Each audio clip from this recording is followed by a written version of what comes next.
Remember, remember, new moon in December, the sacred most season and blot. I know of no reason that the most sacred season should ever be forgot. But the most sacred season was forgotten. And for about 1,000 years, we North Europeans have not known when we were supposed to celebrate the perhaps most important holiday of our region, that octennial festival of life and fertility and returning circles of light that our ancestors used to celebrate every 8 years in the ancient sanctuaries of their regions and areas. Today, however, we are able to use contemporary scholarship to recover how this most sacred season was timed. And that is what this video is about. It's about announcing the time for our reopening of the octennial festival cycle, which is in 2023, next year. The first time many of us will be celebrating what we call the Year of Aun, after a myth about how this 8-year timing emerged, a myth about the King Aun of Uppsala. Because tonight is the Yule moon, that full moon that marks the ancient celebration of Yule, midwinter holiday. But 1 year from now, at the Yule moon of 2023, we invite you to join us in recovering the reopening of this ancient celebration cycle, celebrating the aligning of the cycles of light. What happens next year is that the cycle of the moon aligns with the cycle of the sun in a way that used to call for that most important holiday in Northern Europe. So this is the reopening of that cycle and the opening of what we are hoping will become a series of different kinds of communications and debates on different platforms throughout this year, 2022, about the upcoming Year of Aun in 2023. A year of celebration for all kinds of Nordic polytheisms and animisms and related religiosities, and we are encouraging you to celebrate this. The celebration of this octennially recurring Nordic Year of Aun disappeared with the rise of Christianity in the north. It was the occasion that celebrated life and the abundance of the earth had shared with us in the past 8 years. And I've shared my reasoning on how to time this with a host of different scholars and voices on the Nordic religiosity, primarily with some friends of mine who know about this, and we have spoken about this. The scholar of Old Norse religion, Joshua Root, Professor Mathias Norvig, the archaeologist, Maria Lisette Jacobsen, and we have been talking about how to handle this, how to bring this into play. I've also shared this reasoning with a host of different scholars and voices on Nordic religiosities and the best brains in the world, and on the whole, they buy this suggestion for how to do this timing. And I will sum it up briefly in the end of this video. However, importantly, I've found these perspectives to be of a nature where it didn't really kind of feel right for me to just fling them out as an individual, along with all my other idiosyncrasies. So I've contacted heathen voices, scholars, people who are interested in supporting this, so that the main point of this announcement of the octennial Year of Aun in 2023 doesn't just come from me, but is backed by different people in no order of merit. Here they are the ones that I've been able to find, and we very much hope that more will join in and that all non-racist Nordics will contribute to this. I haven't had the resources to contact everybody that perhaps really ought to be contacted, but these people here are backing the main points in my logic, at different levels, of course, but they agree that my suggestion here is, one, it is a very meaningful contemporary way of timing these octennial celebrations, that it is, two, probably also the best current bit for how this timing was done also historically, and three, on this background, we choose and announce 2023 as the reopening, the recovery of this octennial cycle. 2023 as the Year of Aun. And this is why we will be celebrating the opening of the year of Aun next year on the Yule full moon on January 7 in about 1 year from now, 1 lunar year from now. So join us in 1 year from now on the Yule moon in marking this in your place and in your festivals and in your gatherings and so on. Many of us will be making grand plans throughout this year 2022 to try to mark this occasion when the new moon of December aligns with the solstice on the next Yule and the following moon then brings us that most sacred season, the year of Aun. We will mark this, and hopefully this year 2023 will be a year of celebration for all respectful, non-racist Nordics, and we would like to encourage you all to begin those yarns, dialogues, thinking here through 2022 about how we can, in our time, recover this ancient and most sacred holiday. So, as I mentioned, I've been dialoguing already with friends of mine about how to do this and how to engage this grand recovery of culture that we would like this to become. And we want you and your community and your bloat groups and your heathen guilds and kindreds and to participate in this from wherever you are, be that Mexico or Morocco or Minnesota and so on. We're calling to make this into a both global but particularly also a local event. We suggest that we all raise our glasses and light our fires and blow our horns for at this time next year and thereby participate in this important part of the pattern of creation, that alignment of the sun and the moon. And we're inviting you to do this in your kindreds and your bloat guilds and your associations and behind your solitary screens, so that we do this in our little American homestead places, in the forests and in the mountains in Germany and in our Danish hipster cities and by the beautiful lakes in northern Sweden and in the queer Lokian groups in Norway and by the standing stones in England and everywhere. So the call that we are sending out now is for all you inclusive and decent Nordics oriented polytheists, traditionalist animists and so on, people drawn to Nordic heritage, that we are encouraging you to participate in the thinking and brainstorming and yarning and debate, reflection throughout this year, 2022, where we think on and figure out how can we in this day and age mark this octennial grand celebration. In the Viking Age, they sacrificed humans. And we don't do that anymore, of course. That would be about as preposterous for us today as the Christian blood baptism is to contemporary Christians. That was some kind of jihadi-style suicide mission ritual that was super important in the first formative centuries of Christianity. Like all humans, of course, Christians have developed and reflected on their traditions, and they don't do that anymore. Nordic traditionalists of any kind that I'm aware of don't hang thralls in groves anymore like we did 1,000 years ago. We also don't attack England with axes, and there's a lot of things we don't do anymore. But the big question is, how does it then make sense for us in a contemporary space to mark this most sacred season?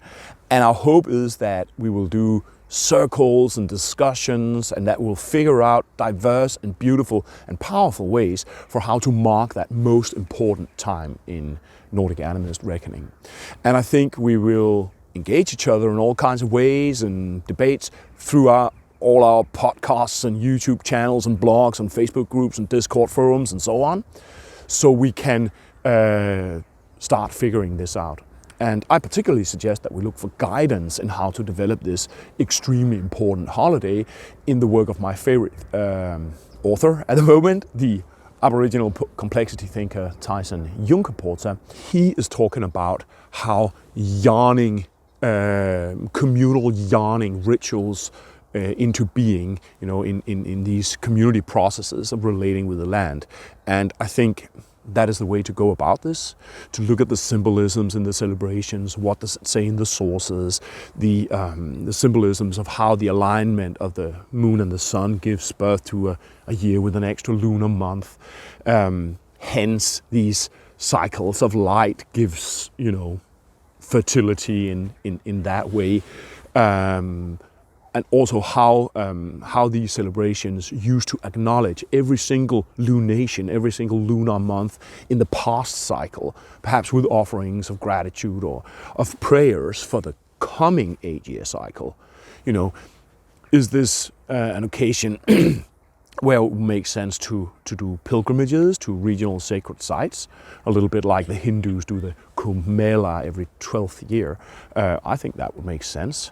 Perhaps some will make pilgrimages to the High Hall in Uppsala to meet the Disa moon on the 7th of March in 2023. So please share this video with your crew online and see what ideas people have, and I'll get back later with more information and probably more detailed argumentations on this. And here's a little gift for everybody who wants to participate in this. It's not something you have to use or think with, just if you like it.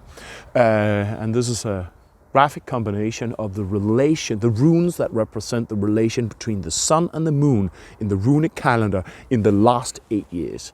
We made this here in the Nordic Animism channel, but we're just putting it out, so you're welcome to use it if you want. So here follows just a little bit more of background explanation for this. The medieval chronicles of Adam of Bremen and Tidmar of Merseburg, they describe how Scandinavian heathens used to gather with some years in between in the most sacred places in the region. These two chronicles they mention two locations for these grand celebrations: Uppsala in present-day Sweden and Lejre here in present-day Denmark. This is in Zealand, it's Gammel Lejre, an ancient sanctuary, and Lejre is the location where Beowulf and Hrothgar and Rolf Krake and the Skildings, the line of rulers who counted their ancestry from Odin. And this here is a sacred stone setting around the place where people would probably be gathering for this octennial celebration. And I find it to be a powerful place, so I think it's a fitting place to make this announcement. Current scholarship believes that these grand heathen celebrations occurred with an 8-year interval, what medieval chroniclers called in the 9th year. And this is a little bit like when we say in the 9th century, and then we mean in the 800s, or when we are now in the 21st century, and that's really the 2000s, right? The reason is that they hadn't gotten this Arabic invention of the number 0 into their way of counting. A little bit like we don't have it in our ordinal numbers. There isn't a 0th century. Jesus lived in the 1st century, the 000s. And this is a rather natural way of counting when you think of it. Almost a little bit ludicrous, this idea that there can be 0 oranges lying there. Like, it could also be 0 shrunken heads from Javaron-speaking Amazonian headhunters. Or it could be 0 little packages of that French charcuterie product, which is called terrine forestière. Like, 0 is a little bit of a weird thing, right? But anyway, the fact that there are 0 zeros in old ways of counting, that is the reason that medieval chroniclers write every 9th year post novem anno, and that then becomes every 8th year in our current way of counting. So every 8th year there were these grand gatherings of regional festivals here in Lejre and in Uppsala in Sweden. I might get back with more detailed explanations of how come it makes sense to recover this celebration cycle specifically from 2023. But in this video, I'll just mention the basics. It's like this. Moon phases return to their approximate location in cycles of 8 years. Today is the full moon here in January 17th, and in 8 years it will again be a full moon around this time, and that is called the octatorous cycle. Pre-Christian Scandinavians operated a lunisolar calendar, and therefore it makes sense that this 8-year cycle of returning years of celebration was somehow linked to the octatorous, the 8-year cycle of the returning of the moon. There are two questions implied in this, however. One, what location of the moon in relation to the solstice would then define such a year? And two, there's a little problem, because the octatorial cycle of the moon actually moves away from the date as these octatorises passes by. It looks good with the return of the moon to the same date after 8 years, but it actually falls gradually out of sync as the octatorises pass by in 57 years or so. And then what to do about that? My proposal for the first question is that it makes sense that the year of offering would fall on one of those years where the new moon falls closely after the winter solstice. There are more of them. 2023 is just not the only possibility, it's just a good one.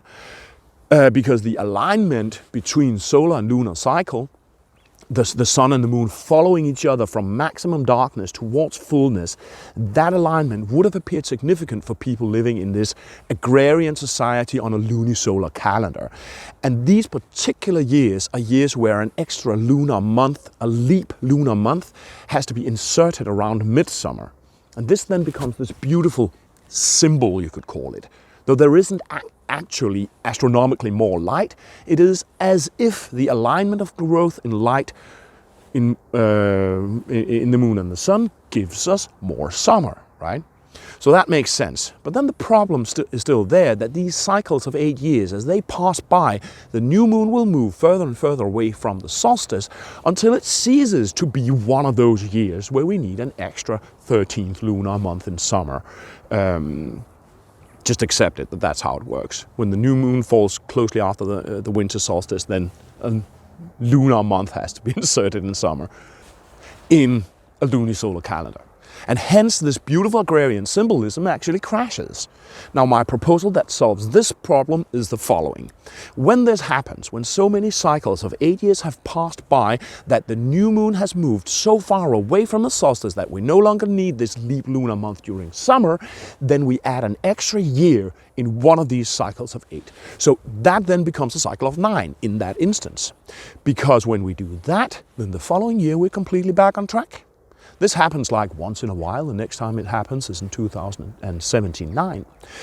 This solution is hypothetical because there are no sources that explicitly states this, but I've had pretty much the best brains in the world looking at this. I showed it to all my wise friends, much wiser than myself, and it is the best existing suggestion for how this would have worked. It's very meaningful in the lunisolar calendar, but the strength of this proposal is really its simplicity from the existential position. It's easy to observe. In local communities, it's easy to handle. If you live in an oral-based community on a lunisolar calendar, then this would be an evident and simple way to do it. And thereby you would maintain these cycles of 8 years between the years of celebration in close and meaningful alignment with the heathen lunisolar calendar. So this is kind of a brief explanation of why we suggest 2023 to be the year of Aun, the recovery of the heathen cycle of years of celebration. So thanks for listening, and share this video with your friends and see what they say, and start thinking about what you, we, us can do about this whole thing. And thanks for listening, and see you around.